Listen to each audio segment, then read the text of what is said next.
বন্ধুরা দেখুন তো যে আমি কি বানাতে চলেছি।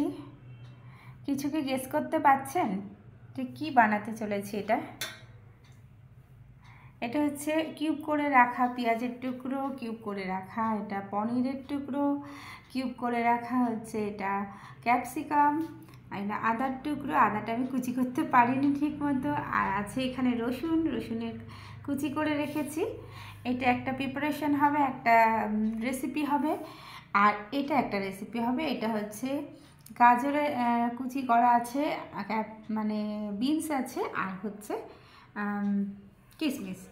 তো এটা একটা হবে আর এটা একটা হবে। তো আপনারা আইডিয়া করুন তো যে কি করব আমি আজকে রান্না। হ্যাঁ বন্ধুরা, ঠিকই গেস করেছেন।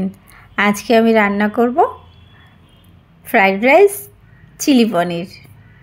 তো আমি চিলি পনিরের জন্য রেডি করে নিয়েছি এখানে আদা রসুন আর কর্নফ্লাওয়ার নিয়েছি, তার মধ্যে লাল মির্চ নিয়েছি, আর নিয়েছি সামান্য পরিমাণ নুন, আর দিয়ে দিয়েছি সয়া সস। দিয়ে এটাকে মাখিয়ে আমি প্রথমে পনিরগুলোকে মাখিয়ে নেব। নিয়ে তো যেভাবে রান্না করে প্রসেসিংটা দেখতে থাকুন। টুকরো করা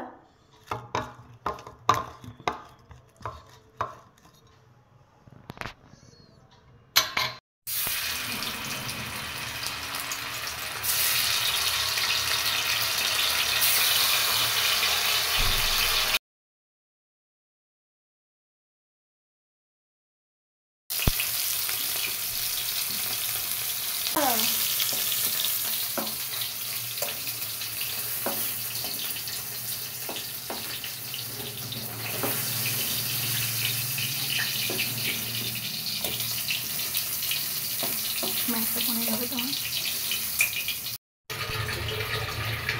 একটু দারচিনি,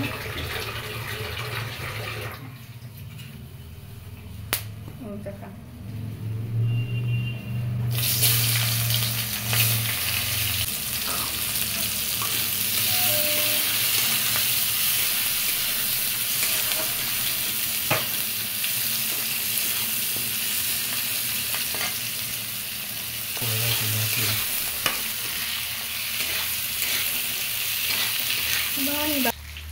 বন্ধুরা, এটা হচ্ছে লঙ্কা ভিনিগারে ভিজিয়ে রেখেছিলাম, লঙ্কাটা আর কি আমি দিয়ে দেবো।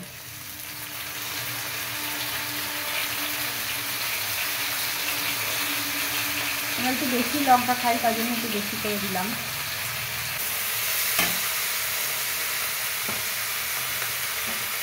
তারপর একে একে স্বাদ মতো নুন, তারপরে চিলি পাউডার, তারপরে দিয়ে দেবো সয়া সস,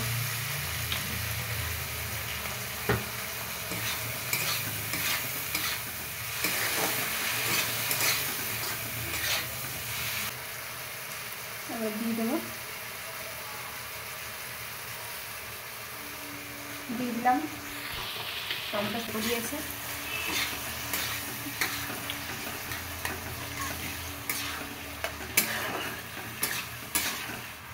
দিচ্ছি পরিমাণ মতো একটু সামান্য একটু চিনি দেবো, আর দিয়ে দিলাম কর্নফ্লাওয়ার গোলা জল, যেটা পনির আর কি মেখে রেখেছিলাম, তার মধ্যে একটু কর্নফ্লাওয়ার দিয়ে এটা গুলে আর কি দিয়ে দিলাম। এবার ফুটে উঠলে এর মধ্যে দিয়ে দেব ভেজে রাখা পনির।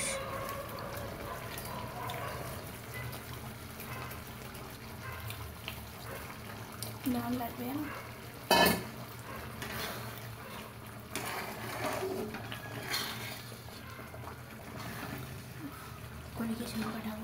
তো আমার চিলি পনির মোটামুটি রেডি হয়ে গেছে। এদিকে আমি রাইস বয়েল করতে দিয়েছি, এটা হচ্ছে বাসমতি রাইস।